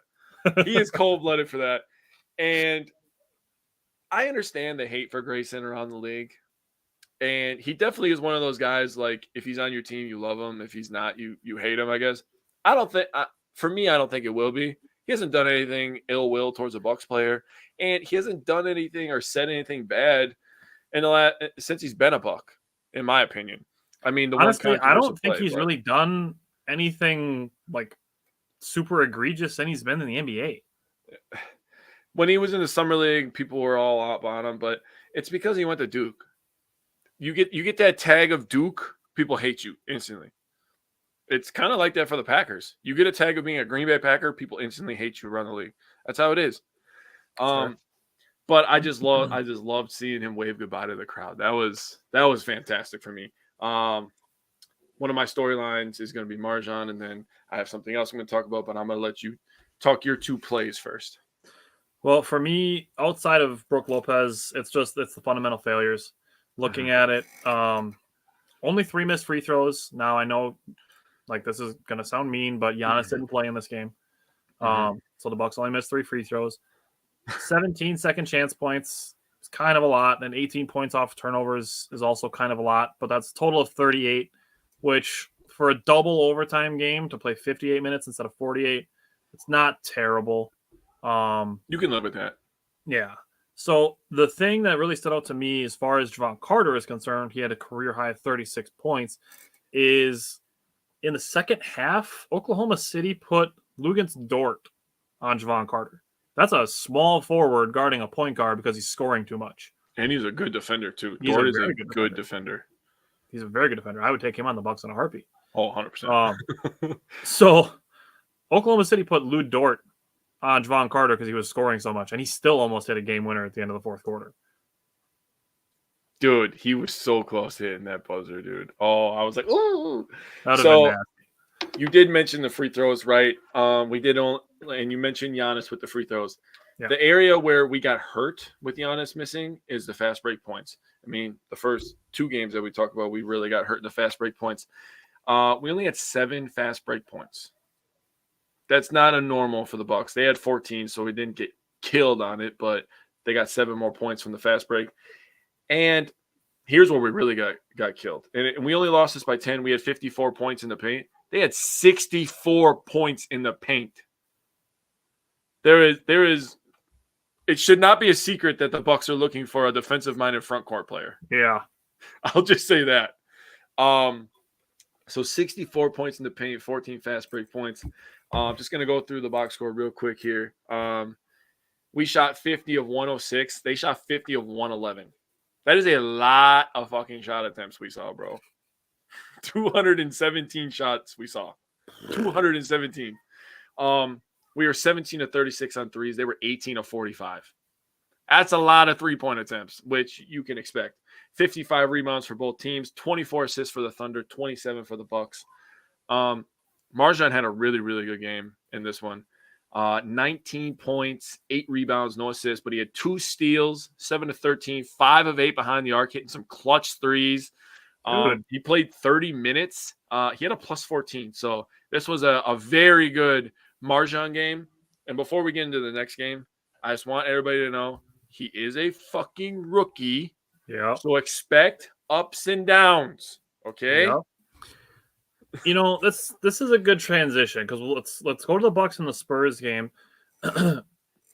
Looking at that up and down, were we not just 2 weeks ago listening to people slam Budenholzer for not playing the rookie? Yep. And now we're gonna either slam Budenholzer or the rookie for playing the rookie? Yep. That's what we're doing. I don't make the rules. I just follow. What do you want? What do you want? Like, you can't just expect every single rookie to come in and be honest. It's the fact that people like make the weirdest fucking narratives to try to throw them at Budenholzer too. It's just absolutely baffling to me. Dude, I think it bothers people that Budenholzer is one of the best coaches in the league. I really do. I really think it bothers people. I'd say he's easily top 10. Easily. Probably top 8. I can give top 8. Arguably top 5. Right off the top of the head, you got Pop. You got freaking Spoelstra. Spoelstra, yep. God damn it. Who else? You got Kerr, probably better. Yeah, Kerr. I'd throw Nick Nurse in there. He's a very good coach. He's doing a lot with a little. Which, by the way, Giannis said he will never be a Toronto Raptor, so that made me very happy. I don't know if you saw that on the Serge Ibaka cooking show thing. I saw snippets of it. I didn't see the whole thing. But he said, will you ever be a Toronto Raptor? He said, no. So that was awesome. So right there, that's 4 that I can think of. Yeah. Now, that's where you start getting into some debate, right? Yep. I mean, Budenholzer has won a championship. He's been coach of the year multiple times. He's won 60 games multiple times. And people that want, and there's going to be people, because you know this is going to happen. Did they win the title in that year? Why the fuck does that matter when I'm talking about what he's done as a coach? Yeah. Bro, that Atlanta team had no fucking business winning 60 games, and they did they it. had their entire starting 5 named as the Eastern Conference Player of the Month. Bro, they had no business winning 60 games. No business. And Budenholzer is easily now that we're thinking about it, he's definitely top 8. Like, no doubt in my mind. Yeah. And that bothers people, which is really annoying. Yep. So he's a top 3rd coach, and people just want to throw dirt on him. But it is what it is. Let's get back into the Spurs game here. Yeah. You want to keep talking about MarJon? Just stay on the topic? Yeah. So, like I said, expect ups and downs. This was not a great game for MarJon, but learning experiences, right? So he played 34 minutes in this game, 8 points, 4 rebounds, 2 assists, 1 steal. He shot 4 of 13 and 0 of 6 behind the arc. He was a minus 24. But to be honest with you, nobody in the Bucks played particularly well in this Right. one. So it's not just on him. I just wanted to talk about MarJon and his impact on this team. He's brought great energy. If nothing else, you can still talk positive about his energy and his effort. Absolutely. So I'm going to get back into Budenholzer again for a second here because after this game, we get Giannis back. Mm-hmm. So the fact that I saw somebody say that because the Bucks only scored 93 points, that it means that the bench is full of guys not contributing and just collecting paychecks. Oh my God. And it's like, do you not understand that 3 and 4 of our starters are not playing in this game? I guess not. Because Grayson Allen was a really late scratch because he was sick. Mm-hmm. No Giannis, no Drew, still no Chris, no Pat. It's like these are all role players playing starting roles. What do you expect from them? Like our bench isn't full of starters. It's full of role players. Yeah. Forced into being starters. Mm-hmm. So being mad that the role players aren't playing at the same level as our starters, like you think we just got 3 Giannis's and 3 Drew Holidays and 3 Brook Lopez's and like just use your head. It's role players playing in the starting spots. If the starters are there, the role players are playing their roles. That's where they contribute because they know their role. Not that hard. Anyways. I want to talk about that conversation with James so bad. There he is. I want to make a joke. I want to talk about that conversation with James, but we're going to finish the Spurs game first, then I'm going to bring it up. All right. So 2 things that stood out to me from the Spurs game was transition defense. So you brought up fast break points. I don't know if you have them written down for the Spurs game, but I probably don't want to know. It's 21-0. The transition defense was bad.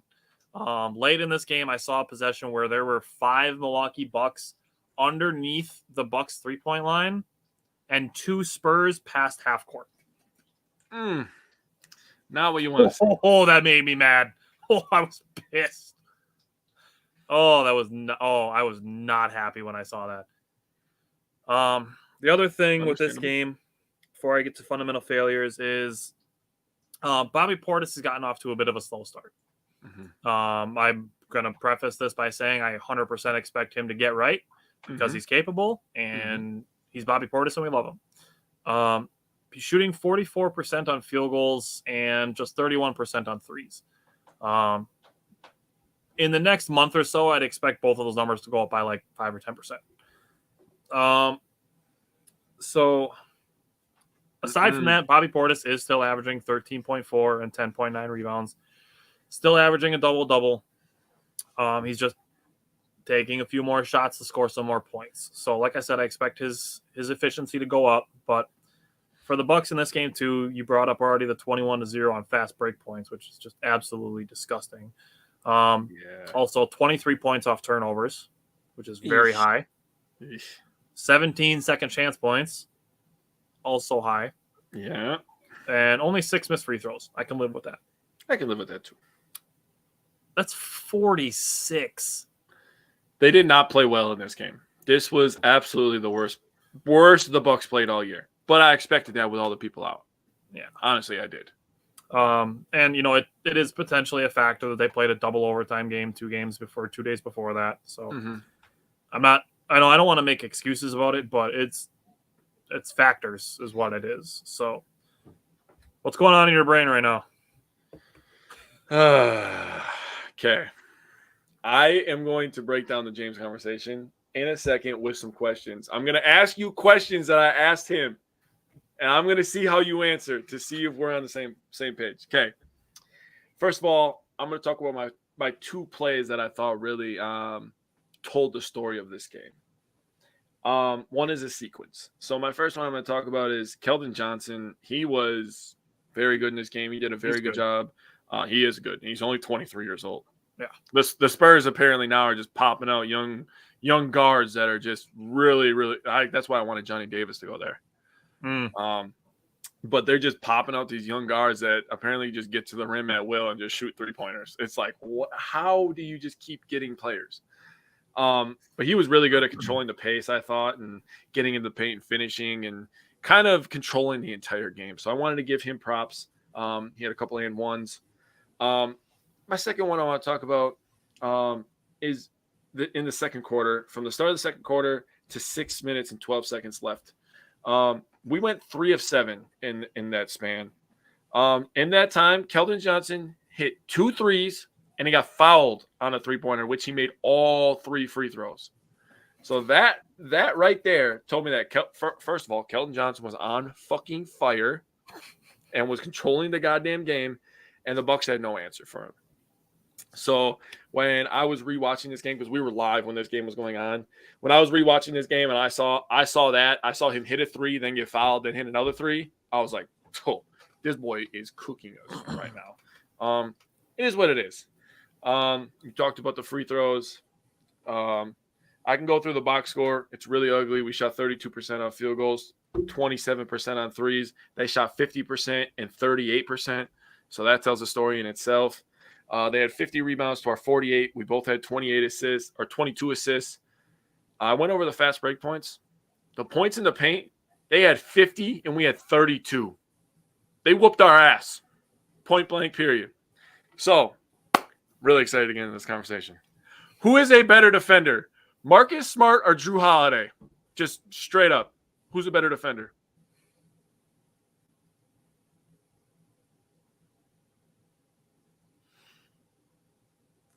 I'm gonna give a 2-part answer. Okay. First, I believe that Drew Holiday has more All-NBA defensive teams. Mm-hmm. He doesn't have a Defensive Player of the Year, which it's arguable that he could.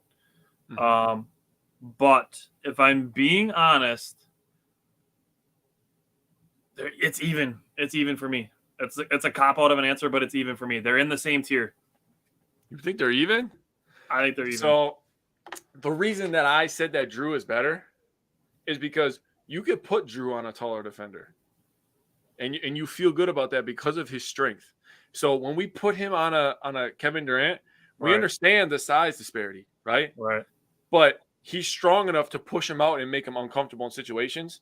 When he played against the Celtics, and it is what it is, and James brought it up. He said that in basketball you do matchups, blah, blah, blah. Which, yeah obviously. But I said, because he brought up the best matchup for him was Jason Tatum. Well, the best matchup for Kevin Durant on the Bucks is Giannis. That's the answer. But we don't need him getting cheap fouls on KD, so we put Drew Holiday on him. So when you talk about that mismatch, or Chris Middleton, right? I mean, fucking Pat Connaughton was on him for a little bit, right? Yeah, for a little bit.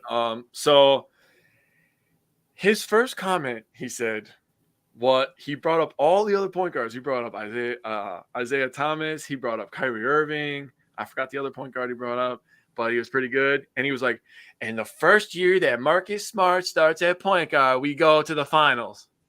I'm like, you don't think that he's the reason, right? And then him and his buddy, who was also a Celtics fan, was coming at me about all this other stuff, right? And then I brought up, I was like, dude, the Bucks are missing like 3-4 important players right now. And I was like, Chris Middleton, is pretty important guy to be missing. And they said, we're missing Rob Williams. I was like, you don't think Rob Williams is on the same level as Chris Middleton right now, do you? And you said, yeah. Do you think Rob Williams is on the same level as Chris Middleton? Tell me, yes or no? Time Lord. Yeah. I don't want to hear that bullshit. Chris Middleton is a top 30, arguably top 25 player in the NBA. Rob Williams would be a hard time to put him in the top 10 centers. Oh, 100%. But their impact is the same. Yes, their you impact did, James. Is not the same. Yes, Robert Williams is not giving you 25-5. Do not backtrack now. I will go back and find that. No. You said he was on the same level. I read that message.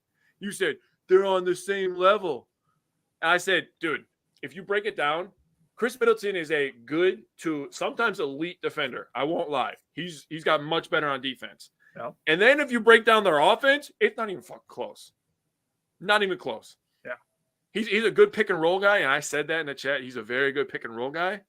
But if you just give him the ball and tell him to score, he ain't doing shit. And then they're like, why does he have to shoot on a team? And then he started talking about roles and stuff like that. I'm like, James, no shit that players have roles. Like, what? What are we talking about here? And then he just kept going on about, Marcus Smart leading him to the finals. I was like, no. And then he was like, he was very important in the Bucks series. I was like, dude, you know who won the Celtics series for you guys last year? Was Al Horford. And they both laughed at me. I would go a step further and say Grant Williams. Grant Williams was very good. But, dude, remember the middle games, like game 2, 3, 4, 5? Al Horford was out of this fucking world. Yeah, he didn't miss like a three-pointer that entire fucking series. Bro, he was going nuts. If he doesn't hit all those three-pointers, dude, we're telling a way different story right now. Way different. Yeah. I just wanted your answer on the Drew Holiday and the Rob Williams. Missing Robert Williams would be on par with the Bucks missing Brook Lopez. I'd agree with that. 100%. If you're going to tell me that you're missing Jaylen Brown, that's where I would start to say where you're talking about the same level as Middleton. Brown is better than Middleton, but those two are closer than Robert Williams and Chris Middleton. Yeah, their impact on the game is those are guys that can score and they play defense. Yes. Where Robin Williams just plays defense. So that was very good. I'm so mad I did not think of that, but that was very good. That's what I'm here for. All right. So let's get into the Hawks game. And looking at it, Giannis is back. I will say this is one of the things that stood out to me was Giannis was rusty. He hasn't played in a week. Literally the last Monday against the Hawks. But 8 of 21 and 11 of 18 at the free throw line. He missed 7 free throws. Of the total, the Bucks missed 9. 71 free throws in this game. Yeah. Damn, that's insane. 71 free throws. That's ridiculous. Mm-hmm. 9 missed free throws by the Bucks. 20 second chance points for the Hawks, which is a lot. 20 points off turnovers for the Hawks, which is a lot. Mm-hmm. Total of 49 fundamental failure points. Average last season was 33. It's unexcusable. Yep. Inexcusable. However you want to say it. The Bucks only won the rebounding battle by 1, 46-45. That's something the Bucks can usually hang their hat on as being a better rebounding team. They need to continue being a better rebounding team because it's not helping them win games right now. That's why they've lost 3 out of the last 4. So that a couple other things that stood out. Playing the Hawks without Drew Holiday is a problem because they have Trae Young and DeJounte Murray. So playing without Drew Holiday is a problem against the Hawks. It's going to be a problem. I'll put a pin in that. Come back to if Drew Holiday's not playing, put a pin in that. The first home loss for the Bucks on Monday night. Mm-hmm. And then this one makes me sad. It was the first game of the season that Brook Lopez didn't record a block. Oh, I know. It's like, couldn't even get the consolation prize. Brook Lopez had a block in every single game until Monday. It was the first game he didn't register a block shot. Damn it. I know. That's how I felt. It is what it is. Yeah, they didn't play well in this game. Here's the thing. I'm going to go over my 2 plays. First of all, the first play I wanted to talk about was Giannis's crazy pass to Portis. That was a fucking highlight. He looked like Magic Johnson, and ESPN immediately said it too. Nice. And then I talked about Marjan's energy. Yeah. He forced a turnover, started the fast break. He goes behind the back to George Hill, who throws it to Portis for the layup. And that ended up Atlanta calling timeout because they felt like the Bucks were getting momentum. So I just wanted to point out that the kid is making plays, man. He ended with a -14, but again, nobody played well in this game, so that's not really fair to look at the plus-minus. He played well. 20 points, 8 rebounds, 1 assist. He had 1 block, 9 and 3 of 4 behind the arc. I mean, the kid was just hooping. So when we go through the box score real quick, 34 of 82 for the Bucks, 44 of 92 for the Hawks, 41% to 40%. 29 behind the arc. And when I was watching this, I was like, damn, man, we miss Chris Middleton. And I was like, damn, man, we miss Pat Connaughton. And damn, man, I can't wait. There's a 4. Put all three of those guys on the floor with Giannis and put Bobby Portis on there, just throwing random lineup out there. Who you stepping off? Seriously. Who you stepping off to stop Giannis coming at you full speed? Because all of those guys are more than capable of hitting that shot. So you're basically screwed is what I'm saying. Yeah, you're screwed. Catch high, release high. That's what Pat Connaughton says. Pat Connaughton, yeah. Like you said, we won the rebound by 1. We lost the assist by 2. Fast break points, 19 for the Bucks, 15 for the Hawks. Points in the paint, 56 for the Hawks. And I got to say, I feel like the Bucks are not being as physical as they were early in the season, and that is contributing to points in the paint and rebounds being so close. We're losing points a lot, losing rebounding a lot. When I was watching that game, I don't remember if I texted you or my dad this, but I was like, Jesus Christ, the Bucks look so soft right now. Like, they're not getting any rebounds. The Hawks wanted the ball. They wanted to go in and finish. And we don't like complaining about refs, but Jesus, you talked about him not getting a block. That should have been a block on Hunter. That should not have been a foul call. You remember the one I'm talking about? I think so. That should have been. Yeah, Hunter was going to his left, like on the left block, and he was like this. Because Brook had all ball. That's why he was like this. That should have been a block. That was not a foul. That was a horseshit call. But it is what it is. So, before I get back into the thing that I wanted to put a pin in, is there anything else you want to say about these 3 games before we do power pair?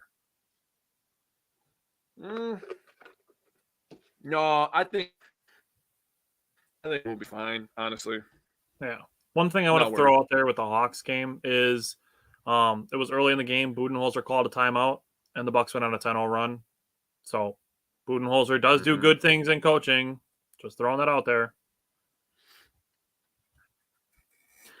All right, so I have a feeling we have the same power pair, and it's the 2 guys that we've been talking about. So I'll give mine. You can do yours, and like I said, I'm positive we're gonna have the same 2. My first one, mine is Javon Carter. Guess what Javon Carter did? What did he do? He scored 69 points in the last 3 games. No, he did not, bro. No, he did not. If it happens, I will find it. I love him so much. What a great week, man. What a great week. Seriously, what a great week. We get a lot of 69 references this week. We're going to Lambeau. I mean, shit, man. Life is good right now. This is pinnacle. All right, so 23 a game for Javon Carter over the last 3 games. Fantastic. Actually averaging 8 assists over the last 3 games, which is big. One thing I'm noticing while I'm talking about Javon Carter being a good passer right now, he's getting very good at catching at the top of the key and faking the swing pass that the Bucks do a lot. The Bucks are really quick on rotating the ball around the 3-point line when teams are helping.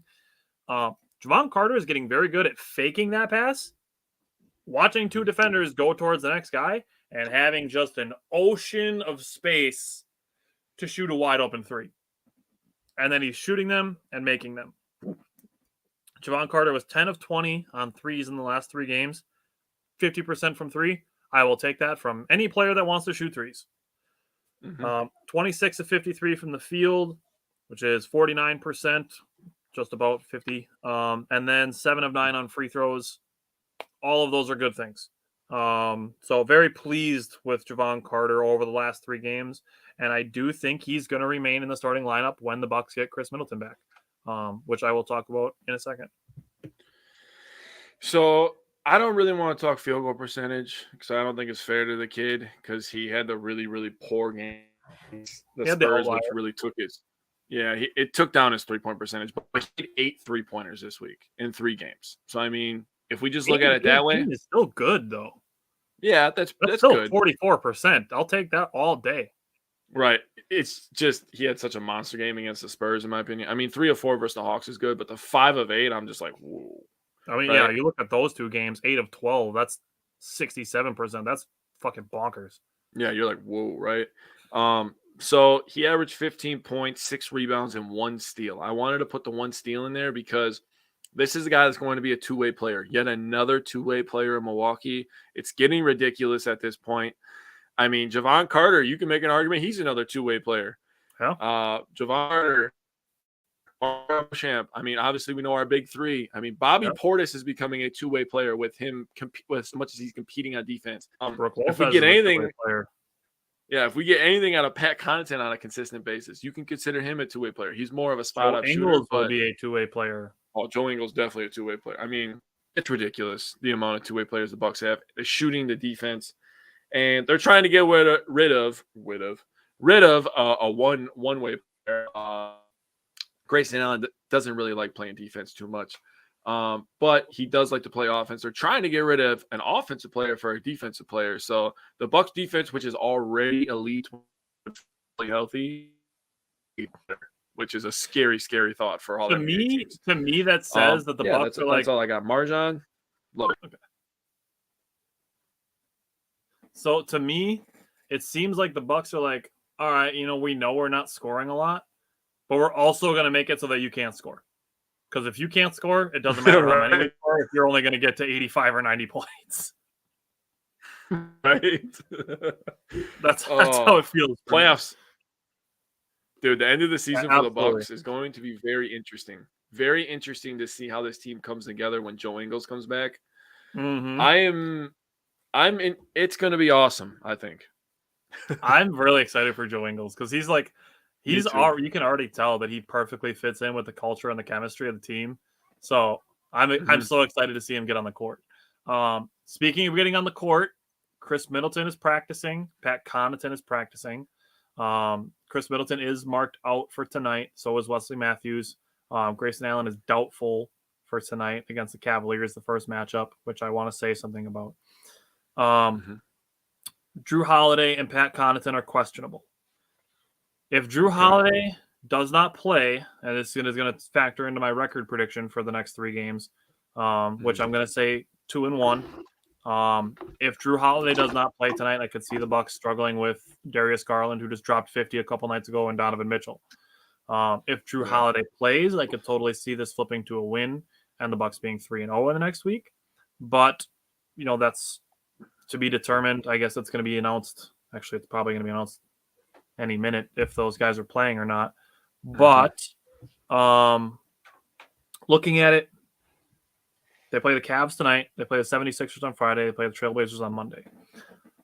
Looking back at specifically the last week, looking at the health of the Bucks, Holiday missed all 3. Giannis missed 2 of 3. Grayson got scratched late in the Spurs game and then twisted his ankle in the Hawks game, which is why he's doubtful for tonight. And then, we're still kind of questioning whether or not Pat or Middleton are going to be back now, soon, or in a couple games. So the Bucks have had some inconsistency there. So nobody should be freaking out that the Bucks are losing 3 of their last 4 games, or that Budenholzer is a terrible coach, or whatever the fuck narrative you want to run. But what's your record prediction for the next 3 games? The Blazers are young and exciting. That'll be a tough game too. The Cavaliers are obviously very, very good. I am going to also go with 2-1. Like you said, if Drew Holiday plays, because he matters a lot. Absolutely. Especially on the defensive end, allowing, basically neutralizing the other point guard's ability to just take over the game. Sure. And that's another reason that I picked Drew over Marcus Smart, is because whenever somebody gets on fire, we're just like, all right, Drew, sorry, man, you got to go over there now. Like, whoever has the hot hand is just like, all right, Drew's like, all right, buckle up, baby. So if Drew plays, Drew versus Garland is must-watch TV, in my opinion. That's fun. Yeah, that's fun. So I'll say 2-1 with an asterisk as well, with an asterisk for 3-0 as well. All right. Is there anything else you want to say about the Bucks? No. I do want us to have a conversation about this injury report. I don't know if you saw it or not, but it is interesting, bro. First of all, Bryant is right. This son of a bitch is long as hell. So out for the Packers is Devondre Campbell and Romeo Doubs are both listed as out. So questionable is Shamar Jean Charles, and doubtful is Kingsley Anangbare. So listen to the outs for the Titans. This is interesting. So kicker Randy Bullock is out. Bud Dupree is out. Ooh. Amani Hooker, safety, is out. Lonnie Johnson is out. And Ben Jones, their center, is out. So yesterday we were talking about where's Kenny Ben? Where's Kenny Ben? Kenny could be going up against a background night. That is really interesting. The Packers defense really struggled with runs up the middle. Not having their center back up in against a guy like a Kenny Clark, that could neutralize some of that inside run stuff.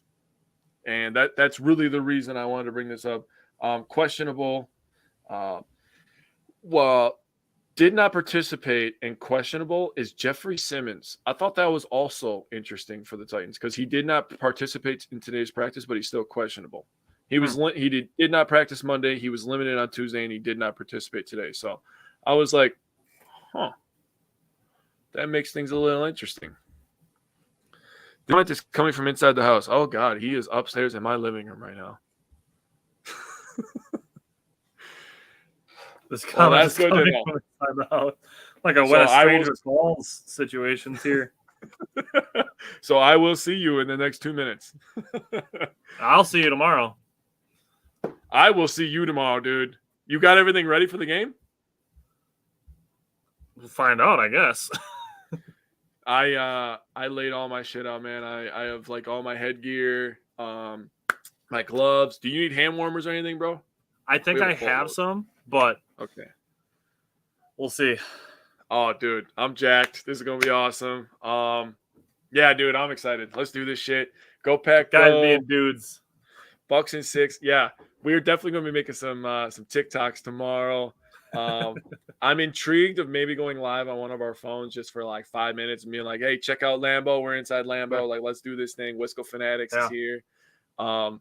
Maybe that could be part of our live stream from Lambeau or something. I don't know. We'll figure it out. But if you watch or listen to the show and you're going to the Packer game tomorrow, hit us up. Yeah, hell yeah. We'd love to meet up. Me and Tyler got to make plans when we're going to meet and all this shit. But yeah, we'll get there. Anyways, I hope you have a good night. Hopefully the Bucks win. They're debuting in a new court. That is fucking fantastic. Cannot wait for that. Other than that, I'm good, bro. All right. I will see you tomorrow then.